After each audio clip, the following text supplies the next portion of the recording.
Përshëndetje miq të Agora News. Javën që vjen pritet të merret vendimi për Belinda Ballukun, ndërkohë që qeveria Ramës është tronditur me ikje në një prej njerëzve më të fuqishëm pranë tij.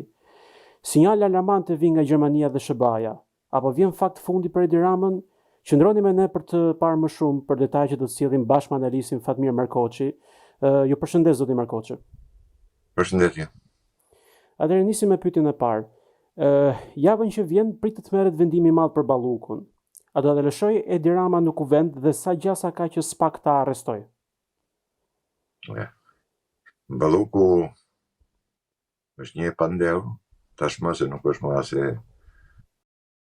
është e pandehur, por javës tjetër nuk ka si çfarë vendimi dali dhe nuk merret asnjë lloj vendimi javës tjetër, pasi nuk duhet të kalojnë në kuvent një herë dhe ai në kuvent nuk ka për të kaluar për të hequr imunitetin e Ballukut. Nuk ka për të kaluar për një fakt të thjeshtë, sepse ai e di vërtet që ka 83 mandate, por nuk ka 71 vota për ta mbrojtur Ballukun, dhe kjo pa dhe votimin e fundit që u bën parlament, ku Rama nuk arriti të merrte më shumë se sa 61 vota të deputetëve të tij. Kështu që e para gjë që të kalojnë në seancë duhet të kalojnë në komisionin e mandateve, gjë që nuk kanë për ta kaluar. Dhe do ta shtyjnë në mënyrë të njëanshme dhe në mënyrë të qëllimshme, vetëm që çështja e Ballukut mos të kalojë në seancë plenare.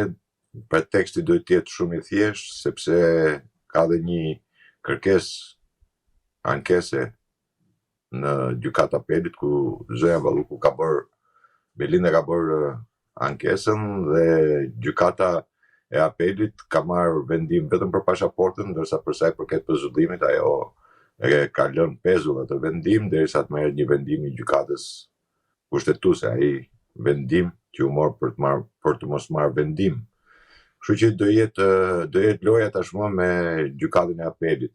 Gjykata e apelit nuk mund të mlidhe dhe të bëj seancë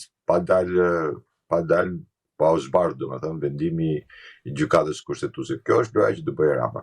Kështu që jeni bindur që nuk ka asnjë lloj vendimi apo kërkese apo parashtrese për sa i përket çështjes Ballukut në kuvent, sepse ai këtë e mbajti varë me gjykatën kushtetuese dhe do të vazhdoj ta mbaj akoma varë, po në të njëjtën formë. Pra ju thoni që Këshilli i Mandateve do të jetë bosh edhe për çështjen e Ballukut? Po patjetër do jetë bosh, sepse nuk mlidhet Këshilli i Mandateve, do fillojnë dhe do nxjerrin të njëjtën justifikim që nxorrën herën e parë, se nëse do ta marrin, domethënë edhe një jurist fare thjesht e kupton shumë mirë që kërkesa për pezullim dhe kërkesa për arrestim janë dy gjëra të kundërta, s'kan lidhje me njëra tjetrën, janë dy kërkesa të ndryshme. Por këta e mundun që ta bëjnë një të vetme për vetëm arsye, sepse do mos ta dorëzoj, domethënë mos ta bëj precedent, më mirë themi. E kuptoj. SPAK dhe gjykata posaçme mund ta pezulloj Ramën ashtu siç bëri me Ballukun?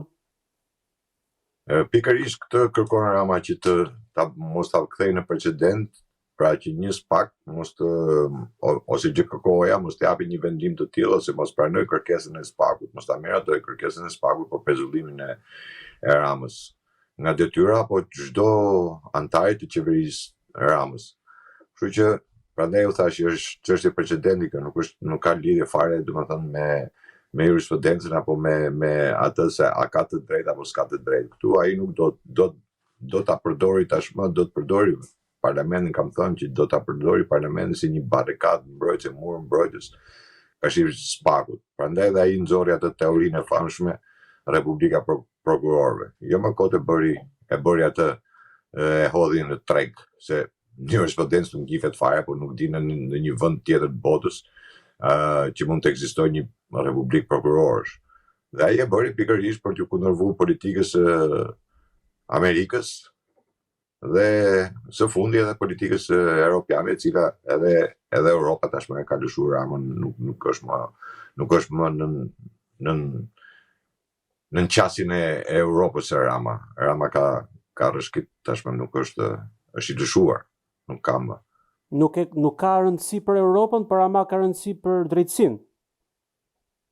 nuk ka rëndësi kur flas, nuk ka rëndësi për Europën, e gjithë Europa dhe ndohen pas ardhjes së zotit Mark në Shqipëri, nëse u të re Europa doli direkt edhe domethënë në bojkot të Ramës themi, dhe kjo u vërtetua edhe me samitin e Gjermanisë, kur Rama nuk mori pjesë, as në samitin e Gjermanisë nuk mori pjesë.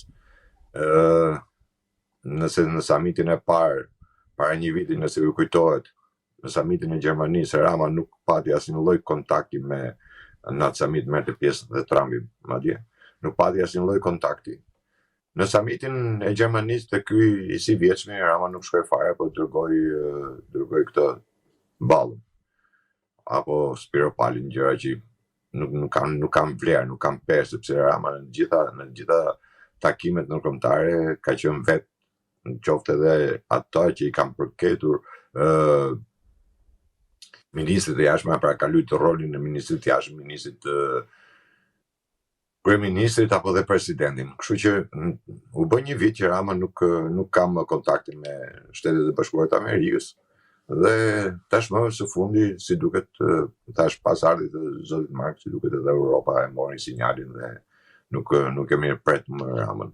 Nuk është më ai Rama që ishte i mirë pritur, ju hapshin dyert në kancelaritë europiane. Me që përmendët Amerikën, në 19 shkurt bëhet konferenca në Amerikë, do të jetë, mendoni se do të jetë Edi Rama i paraqitshëm në bordin e paqes atje, apo i ka larë duart një herë mirë? Si e keni qasjen tuaj? Unë kam shpjeguar edhe në përshkrimet e mia apo në misionet tjera ku kam thënë që Rama nuk shkon në Amerikë, atë që ju pa të deklaruar në atë kohë, një muaj para se të bësh takimi i OKB-s, që tash Rama nuk ikën në OKB, sepse Rama nuk mund ta kalojë oqeanin. Pavarësisht nga deklaratat e tij, Rama u mundua të bëjë një lojë, qoftë me autorizimin e lëshuar nga presidenti për të marrë përfaqësimin e bordit paq, qoftë edhe me ligjin që kaloi në parlament, një ligj nominal, me emër nominal, ku atë që kam thënë edhe e rithem prap, opozita u tregua e mefsht, një opozitë e cila nuk ka asnjë lloj vizioni politik. Dhe me duart e tyre, megjithëse pretendojnë se ndjekin politikën e Trumpit, apo janë në politikën e Trumpit, kanë kontakte, me duart e tyre, me ligjin që bën, ata i përgatiten dhe i themi që i servir Trumpit në tavolinë Ramën. Dhe kjo gjë bëri on, ose tronditi pak kancelarit e vet Amerikës, apo vet kabinetin e Amerikës, ku me porositë sekretares të kabinetit, zonën Suzi, zoti Mark vjen në Shqipëri dhe bën një takim pikërisht me presidentin e Republikës. Dhe asnjë nga mediat nuk e mori shqyrtim, nuk e analizoi sepse vajti takoi presidentin, kush ishte arsyeja janë. Dhe pikërisht arsyeja ka qenë shumë e thjeshtë që Rama nuk duhet të jetë përfaqësues pavarësisht nga autorizimi që ka dhënë presidenti apo nga ligji që ka marrë parlamenti. Pra, këtu kemi të bëjmë tamam me atë diplomacinë amerikane, e cila nuk lejon që një person i cili ka prekur dhe cënuar sigurinë e Amerikës, një person i cili është i akuzuar në Amerikë, qoftë për dosjen e Gonigal, për Po pikërisht tek dosja me Gonigal doja të qëndroja pak. A ekziston dosja me Gonigal si faktori kryesor për mos shkuarin e Ramës në Washington, për mos ballafaqimin e tij me politikat tani më amerikane? Rama nuk ka vetëm dosje me Gonigal, sepse ka dhe, unë kam deklaruar vit më parë, ka dhe një dosje e cila është për sa i përket agjenturës kineze. Asaj kompanie që Rama ka ndërtuar dhe ka ndërtuar dhe transferuar në Francë, nga Franca e çon në Amerikë. Ka dosje Sinaloa. Ka shumë dosje Rama që duhet përgjigjet, dhe Rama është përgjigjur para Amerikës, para drejtësisë amerikane. Është përgjigjur në mënyra dhe forma të ndryshme, qoftë me letër porosi, qoftë me bendime të tjera. Prandaj edhe Rama nuk mund të shkeli në Amerikë dhe prandaj ja kam cilësuar disa herë ku kam thënë Rama ta zgjedhë ku do e bëjë burgu, do e bëjë në Shqipëri apo në Amerikë. Sepse Rama nuk mund barierë më të madhe që Rama nuk mund të kaloj në Departament Shtetit tash edhe një herë dhe po e uri përsëris është Suzi, asnjë tjetër. Ai është personi më i besueshëm i Donald Trumpit dhe personi i cili i ka vënë barierë Ramës qysh ditën e parë që ka shkel në atë zyrë. Në kuptoj.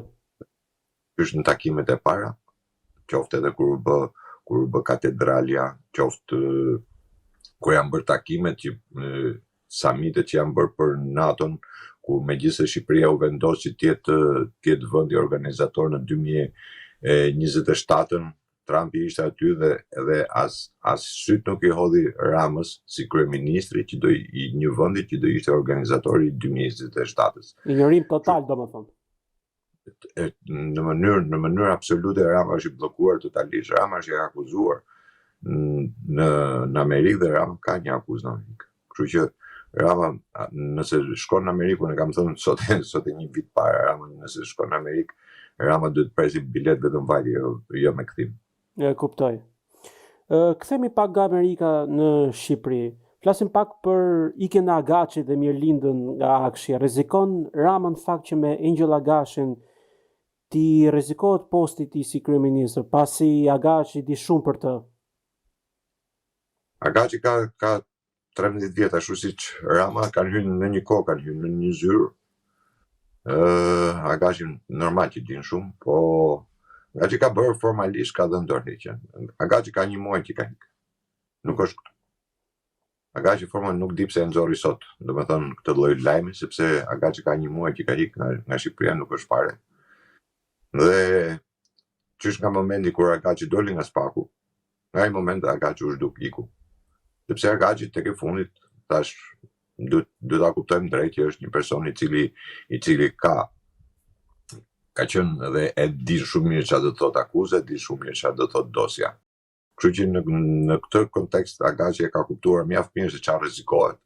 Dhe duke qenë se rrezikohet, ai ka preferuar më mirë të largohet nga Shqipëria të iki, se sa të përballet me a do përballet kjo drejtësia, do ta gjej, këto janë probleme tjera, po momentalisht Agaçi është larguar nga Shqipëria dhe Rama e lexoi këtë letër dorëheqje në këtë moment, nuk e di pse, se s'ka një arsye, ai është i larguar, nuk di pse e nxorën, domethënë.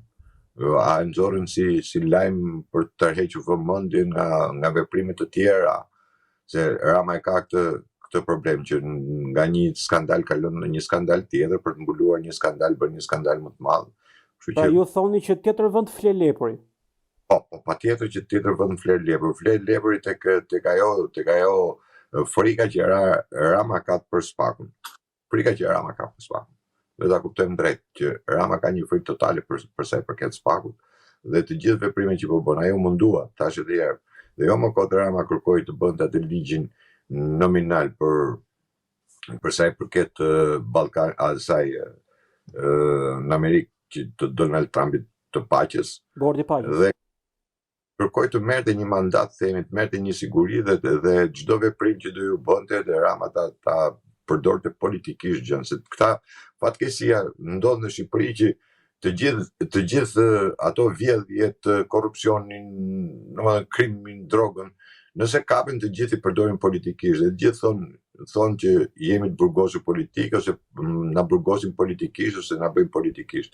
Në të njëjtën kohë që nuk ka asnjë lloj lidhje me politikën, por këta e kanë përdorur dhe kanë futur në mod në Shqipëri këtë punë. Dhe kur them që kanë futur mod, kanë futur mod gjithë, jo vetëm një person apo dy persona, këta kanë bërë gjithë. Këto edhe Erion Velina na i qitën i burgos politik. E kuptoj, domethënë çdo person këtu del i burgos politik. Jo sipas mazhorancës përsëri. Jo, të gjithë pa përjashtim. Jo, nuk kam dallime. Në politikë se unë para politik nuk kam ndonjë problem, ta janë politikanë, ta janë pazarxhin. Se po të kishin qenë politikanë këtu Shqipëria nuk ishte ikën në këtë drejtë që ka vaj. Kuptojmë drejt. Dhe unë dëgjova të kryetarën e bashkisë të Rogozhinës E kuptoj që vajti u dorëzu dhe tha unë tha jam tha i burgos politike. E kuptoj, domethënë kapesh për gjë tjetër. Unë nuk di se çfarë veprimtarie politike kanë bërë këta, të cilët janë dënuar me këtë lloj veprimtarie apo akuzë politike. Deri më sot s'kam dëgjuar ndonjë. Megjithatë ata e përdorin këtë. Dhe edhe Rama këtë do të bëj.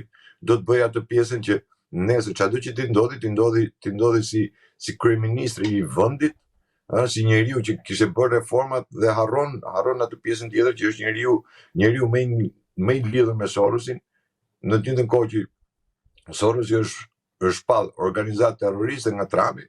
Rama vazhdon në takime me Sorosin. Edhe herën e fundit që ishte në Francë, po me Sorosin deti. Domethënë, vazhdon sepse ky është portavoce e Sorosit.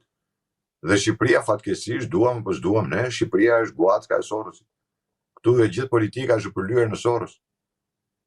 Pavarësisht se dalin disa që unë dëgjoj, këta dalin ca që dje ishin me Sorosit, shot sa e shajnë Sorosit. Ka nga ata që dalin dhe bërtasin, megjithëse janë financuar nga Sorosi, dalin bërtasin, megjithëse kanë ndjek politikën e Sorosit, prap dalin dhe bërtasin kundër Sorosit. Por ka dhe nga ata pastaj, nga ata kamuflumit fare që kanë qenë të Sorosi, kanë bërë sikur kanë hek, janë paguajnë prap sot nga Sorosi dhe shajnë Sorosin, se këtu ka i gjë edhe kur i shat duket sikur i lavdron, sikur i kanë qenë të vëmendje, se më thash për ta bërë sa më atraktive gjën, që njerëzit ta kuptojnë dhe thonë po e godet sepse është miku Sorosit, po e godet se është i majt, po e godet se ka këtë. Në të njëjtën kohë që gjithë akuzat janë për vjedhje, për grabitje, për cënim të sigurisë kombëtare, si të dali Akshi që Akshin ti e komandon vetë dhe pastaj nesër të më thuash mua që e kuptoj kjo nuk është thjesht, domethënë një veprim i bërë nga iranian. Se kështu e trumbetun që na kanë sulmuar iranian, na kanë bërë iranian edhe prandaj po pas ca kohë na u vërtetu se Akshi komandoi totalisht nga Rama këtë edhe i kishin gjitha veprimet i kishin të tyre. Dhe kjo vërtetohet vetëm thjesht me ato tendrat që bën për Akshin, për gjitha hajdutliqet dhe maskaralliqet që kanë bërë në ato apo komandat që bënin për të nxjerrë gjithë sekretet e qytetarëve. Gjitha gjërat i kanë nxjerrë në treg. E kuptoj. Do kalojmë në një temë tjetër. Ndodhi shumë pak orë më përpara. Rama shkoi në Durrës. Para bashkisë për prishjen e pronave të shqiptarëve. I trajton në një farë mënyrë duke i marrë pronat edhe i poshtëron ato. Domethënë qytetarë, siç ishte rasti me banorët e Lezhës, me Rjollin, me Bas Rjollin. Tani çfarë kërkon Rama të bëna? Kërkon të nxjerrë ujin e zi njerëzve? E nisi me thethin, mos harroni. E nisi me thethin dhe vazhdoi me Durrësin, ka kohë që e ka shkatruar. Durrësin e ka shkatruar që në kohën e Vangjush Dalgës. Mos harroni se kur dolim Mozaiku nuk u ndërprerën punimet e pallatit, po u vazhdu pallati dhe Mozaiku ndodhet në rronohet e pallatit, në bodrumet e pallatit. Është një skandal tjetër. Ajo që Rama bën, kërkon ta prishë të heqë identitetin e këtij vendi. Ka marrë Rama, këta nuk e kuptojnë që Rama e ka marrë për detyrë, është detyrë e Ramës që këtë vend ta bëj, domethënë ta transformoj deri në atë pikën sa mos njihet më ky vend, mos ketë histori. Gjithë filmi dhe gjithë problemi ndelet tek historia, nuk ngelet pse ndërtoj një pallat apo dy pallate. Problemi është tek historia. Dhe këtë vend don që ta bëj, ta shkatroj nga pikpamja historike dhe një njeri, qoftë edhe një individ i vetëm, nëse nuk ka histori, ai nuk ka vlerë. Dhe Shqipëria, nëse ti i heq historinë dhe Rama siç e ka bërë në Tiranë, që e ka bërë me të gjithë kulturën në Tiranë, në gjithë kulturën në Shqipëri, është vërsulur dhe Durrësit. Se të Butrindin e prishi, e shkatroj, ndërtoj brenda Butrin. E kuptoj se çka ka bërë ky njeri. Domethënë portit i hoqi, i shkatroi. Në të njëjtën kohë që sulmoja Ramën vetëm për portin e Durrësit, nuk di se sa kam shkruar, sa emisione kam bërë vetëm për portin e Durrësit. Dhe ai vazhdon akoma e shkatron atë port. Në të njëjtën kohë, nga ana tjetër bën sikur bën korridorin 8. Pra, korridori 8 fillon tek porti i Durrësit Ne ai po shkatron portin e Durrësit, nuk e kuptoj ku është vlera e korridorit 8. Nëse ti shkatron portin e Durrësit, ku është vlera? Pra, kur kam thënë që ka prek sigurinë e Amerikës, ai ka prek sigurinë e Amerikës dhe të NATO-s. Sepse porti i Durrësit është në projektet e NATO-s. Po. Dhe këtë gjë për të bërë pikërisht tashmë është futur edhe historisë të Durrësit e Kalaja. Pra të shkatrosh Kalan e Durrësit, ta degenerosh atë lloj Kalaje është të merri më i madh, sepse ajo është histori e qytetit, por është edhe historia e Shqipërisë. Nuk është vetëm e qytetit Durrësit, është edhe e Shqipërisë. Mi pa i gjen guximin ta bëj këtë pikërisht, sepse gjithmonë kemi pas një opozitë e cila ka qenë pragmatike, apo herë edhe bashkëpunuese me Ramën, për interesat e tyre personale. Kështu që Rama ka gjithë sheshi bë po sheshi themin e. Mua më vite, domethënë shikosha reagimet e Ramës, ndërkohë që banorët protestonin para bashkisë dhe ai thoshte që ju në fakt jeni të PD-s, banorët e vërtet, qytetarët e vërtet Durrësit janë me mua. Më habit fakti do të thotë injorimi total i atyre njerëzve të cilët ishin aty si protestonin për kauzën e vet, për çështjet e veta.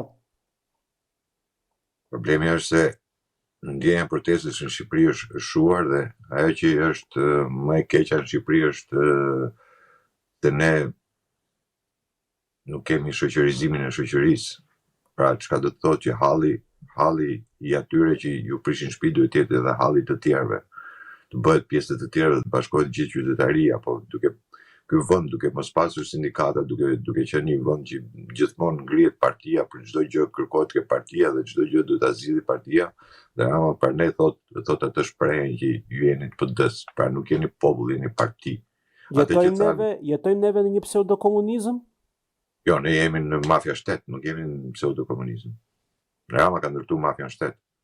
Ju kujtohet se ka thënë në Itali kur tha që i tha investitorëve italian, hajdini në Shqipëri se nuk ka sindikate. Pra hajdini edhe përdorin atë popull si doni ju se aty s'ka sindikat. Pra atje ngrihen vetëm kur thot partia, jo kur preket interesi i kombit, interesi i qytetit, interesi i familjes apo interesi personal.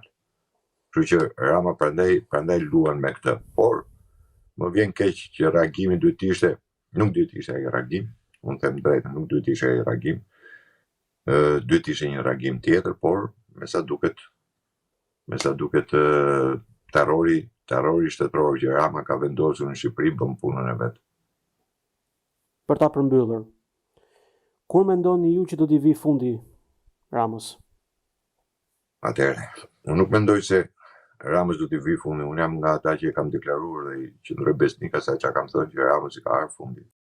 Ramës janë mbyllur letrat në fund 2025-s, sepse qoftë nga Këshilli i Evropës, nga Komisioni Energjetikës i erdhi ai raport skandaloz, qoftë nga raporti skandaloz i FMN-s i 2025-s, flasim dhjetori 2025-s. Një raport që nga FMN-ja ishte njësoj si ai raporti 96-s, apo qoftë edhe tërheqja e kushtenit nga investimi në Sazan, domethënë një tërheqje protokollare normal, si kërkonte me shkrim një vit për të tërhiqur nga ky biznes, domethënë. Tregoi fundin e Ramës. Fundi i Ramës ishte qysh kur nuk shkoi në OKB, përfaqësues i Shqipërisë, siç ka qenë çdo vit, domethënë çdo herë ka qenë atje. Dhe fundi i tij tashmë është edhe se mas 2025-s, pra mas fundit 2025-s të gjitha që janë për Ramën tashmë janë ajo pjesa e rënies lirë. Tani Rama mundohet, kapet, kacavjerët, bëhet, por nuk i shpëton absolutisht asgjë. Drejtësia mbi Ramën do jetë shumë e keqe, do jetë e keqe jo në kuptimin inaçore, por do jetë e egër, sepse do t'i dalin të gjitha. Rama gjën që ka më kryesore, domethënë për mua ngelet tradhtia që ka bërë kombit shqiptar, genocidi që ka bërë në kombin shqiptar, sepse normal ka bërë popullimin më të madh, atë që se ka bërë asnjë ushtri e huaj. varfrin që ka bërë ky populli, pa llogarit pastaj cënimet e aleatëve tanë siç është në NATO, që ka prek sigurinë e NATO-s edhe të Amerikës. Kështu që Rama fundin e ka të mbyllur. Problemi është koha, do jetë një javë, do jetë një muaj apo do jetë një ditë, atë s'mund ta përcaktoj dot, nuk e di se si do veproj, por gjithmonë do veproj nëpërmjet politikës amerikane dhe nëpërmjet SPAK-ut. Zoti Mrekoçi, ju falenderoj shumë për intervistën. Faleminderit dhe juve. Të nderuar teleshikues, ishim me zotin Mrekoçin që folën për një sër çështje të cilët kishin ndodhur në Shqipëri këto ditët e fundit. Ju ftoj të bëni subscribe, të na ndiqni në kanalin ton për të tjera video dhe bashkë me mua natën e mirë.